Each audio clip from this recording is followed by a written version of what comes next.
teknologi orang dulu dibilang canggih. Ada pernah dengar nggak? Lebih canggih teknologi orang dulu daripada orang sekarang. Orang dulu mau ngomong sama siapa, langsung, nggak payah tekan. Mau ketemu sama siapa, langsung. Orang istana Ratu Balkis saja dalam sekedip mata udah bisa pindah. Teknologi sekarang ini yang banyak efek samping, nampaknya bagus, canggih. Jadi sekarang bagaimana? Karena kita sudah dikasih yang begini, alhamdulillah. Bagaimana hati kita untuk menyesuaikan dengan yang ada? Bersyukur, itulah bersyukur. Kalau kita cuman arahnya mikirin dunia, nggak cukup-cukupnya. Coba lihat ke hati kita masing-masing, ke dalam diri kita masing-masing. Apa yang kita masih rasakan yang tidak menyenangkan, atau yang kita rasakan senang tapi kita belum bisa bersyukur sama Allah. Kenapa kita waktu sholatnya nggak seperti yang dicontohkan oleh Rasulullah? Rasa senangnya itu, rasa senang untuk menghadap kepada Allah itu, kenapa kita belum bisa kayak orang-orang dahulu? Jadi bahasa teknologi, bahasa hati, misalnya mengenai teknologi orang dulu dibilang canggih. Ada pernah dengar nggak? Lebih canggih teknologi orang dulu daripada orang sekarang. Iya, teknologinya disitulah. Jadi begitu orang dulu mau ngomong sama siapa, langsung, nggak payah tekan. Mau ketemu sama siapa, langsung. Orang istana Ratu Balkis saja dalam sekedip mata udah bisa pindah. Kan teknologi yang luar biasa itu. Jangan kita bayangkan teknologi yang seperti ini, bukan begitu. Jadi kalau orang memahami seperti itu, ada orang ini kan dibilang teknologi dulu lebih canggih. Iya, jangan dibayangkan udah hilang begitu. Iya betul hilang, karena apa? Kesadaran manusia itu kepada Allah yang kurang. Nah, yang berkurang di situ. Maka kita sekarang berusaha untuk mengembalikan kesadaran itu. Saya nggak bisa apa-apa, tapi saya mau berusaha gitu. Kita semua kan mau, ya kan? Kalau dikasih teknologi yang kayak gitu, apa nggak senang? Jadi artinya teknologi yang nggak membuat lalai hati. Tapi teknologi dulu enggak. Semakin aktif, semakin bagus lagi. Nah, ya semakin sehat, semakin bagus, nggak ada efek samping. Teknologi sekarang ini yang banyak efek samping, nampaknya bagus, canggih. Nah, jadi sekarang bagaimana? Karena kita sudah dikasih yang begini, alhamdulillah. Bagaimana hati kita untuk menyesuaikan dengan yang ada? Bersyukur, itulah bersyukur. Kalau kita cuman arahnya mikirin dunia, nggak cukup-cukupnya. Ini paham ya? Jadi langkah pertama yang kita minta supaya Allah itu cinta kepada kita semua. Karena cintanya Allah itu nggak bisa kita beli dengan apa. Jadi ada orang yang di dalam Al-Quran ini bilang Allah membeli diri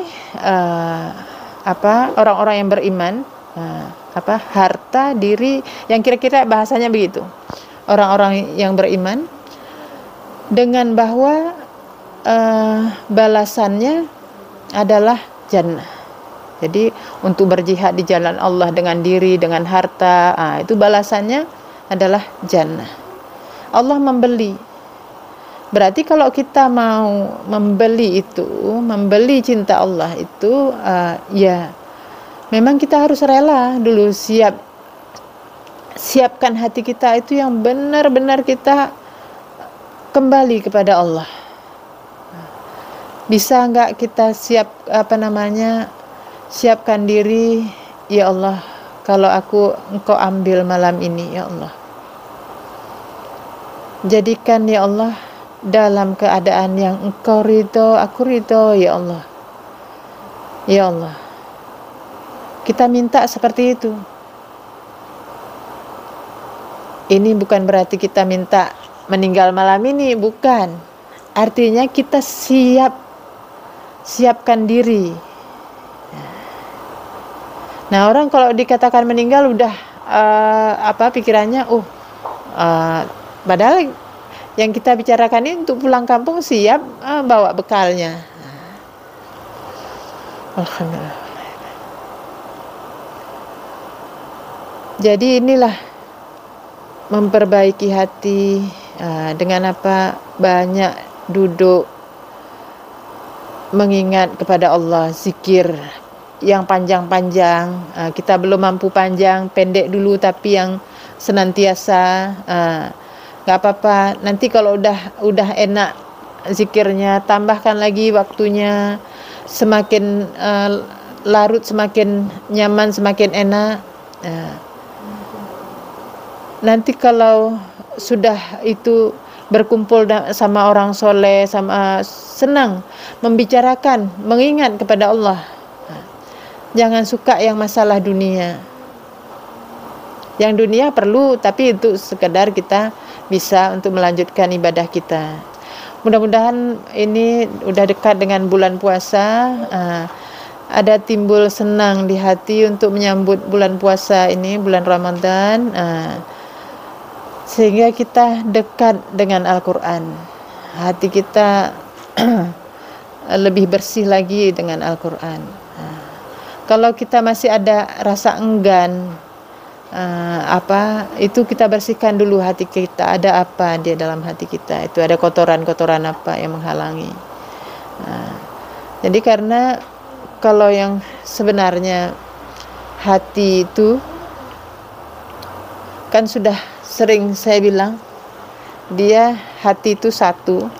Ini misalnya, yang satu menghadap dunia, yang satu menghadap ke Allah.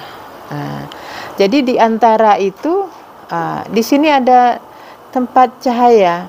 Jadi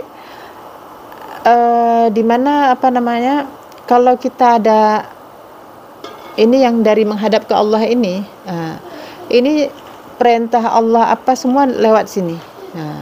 Jadi kalau di sini ada yang kayak kaca, tapi kaca itu udah tertutup dengan debu dosa, itu samar kita akan mendengar yang perintah dari Allah atau kalam-kalam Allah itu. Sebenarnya semua dapat. Jadi yang sudah diturunkan ke Nabi itu ini Al-Quran, wahyu, sama kita turun juga. Ya, apa yang kita rasa, oh ini yang sebenarnya, oh ini yang ini kebahagiaan, alhamdulillah, ingat Allah. Di situ sebenarnya kalau kita bisa tahu, jadi itu bagi yang kacanya bening.